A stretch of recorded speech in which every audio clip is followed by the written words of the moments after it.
Si algo yo puedo decir es que yo he encontrado en muchas comunidades de gente empobrecida en Guatemala un gran sentido de solidaridad hacia otros que son más pobres que ellos. Jesús ha dicho, es mejor dar que recibir.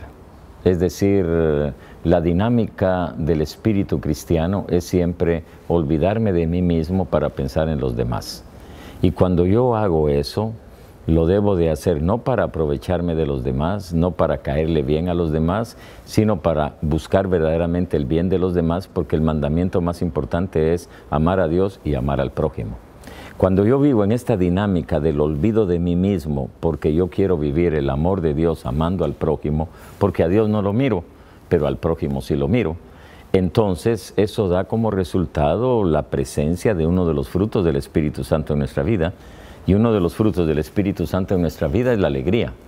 Pero esa alegría profunda que nace de saber que yo estoy en el camino que Dios quiere, en el camino que Dios quiere para la humanidad.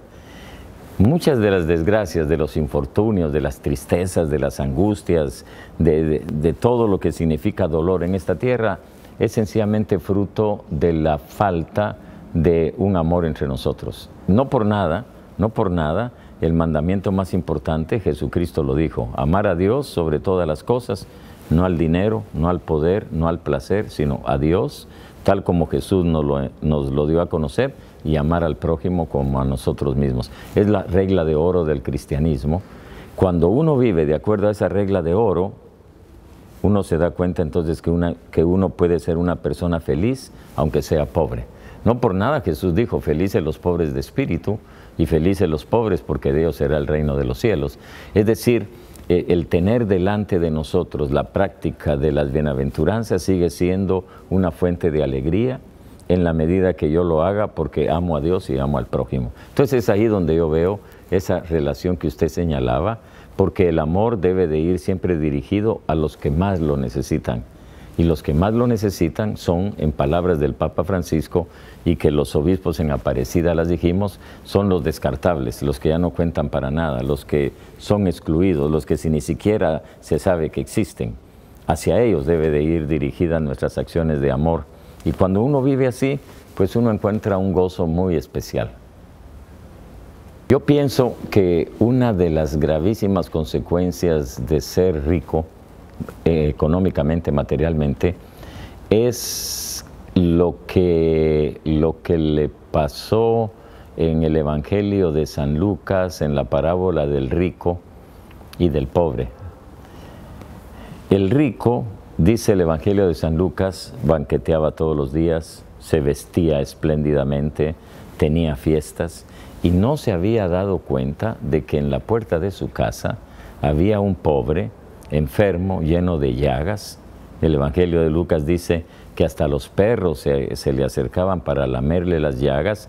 No se había dado cuenta que ese pobre estaba ahí hambriento y que ni siquiera este rico le daba las migajas que caían de la mesa. Eso creo que es siempre lo que explica la palabra de Jesús cuando dice, tú no puedes servir a Dios y al dinero al mismo tiempo. Porque si haces del dinero tu Dios, pues te vas a olvidar del Dios verdadero, que es el Dios revelado por Jesús. Por eso yo creo que la riqueza puede ser un obstáculo cuando Jesús habla de que el camino para llegar a la vida eterna es un camino muy estrecho y que desafortunadamente cuando las personas se olvidan del sentido trascendente de la vida, porque la vida termina aquí, pero comienza más allá, se hacen indiferentes y se hacen egoístas. Yo considero que encontrar ese sentido de la vida en olvidarme de mí mismo para compartir lo que yo tengo con otros que tienen menos, le va a dar a cualquier persona un sentido de realización personal increíble. Pero lo que yo pienso es, este no es asunto de decirlo, yo lo puedo decir, pero lo que yo quiero es, haga usted la experiencia. Es decir, usted que me está viendo, que me está oyendo, haga la experiencia y se va a dar cuenta de que de verdad es siempre mucho mejor dar que recibir.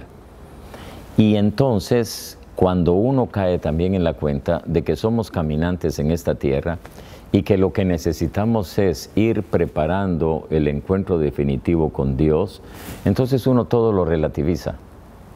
Relativiza el dinero, relativiza la fama, relativiza el poder, todo lo relativiza, porque se da cuenta, como dice San Agustín, que Dios nos hizo para Él y que el corazón va a estar inquieto hasta que descansemos en Él. Por eso, la exhortación mía es esa, que no olvidemos que siempre es mejor dar que recibir y que en la mayoría de los casos el planteamiento puede ser un planteamiento desde la caridad. Yo quiero hacer una obra de misericordia, doy una limosna, doy una aportación, doy una ayuda. Fabuloso, porque la palabra de Dios también enseña que los que dan limosna están cumpliendo uno de los mandatos de Jesús.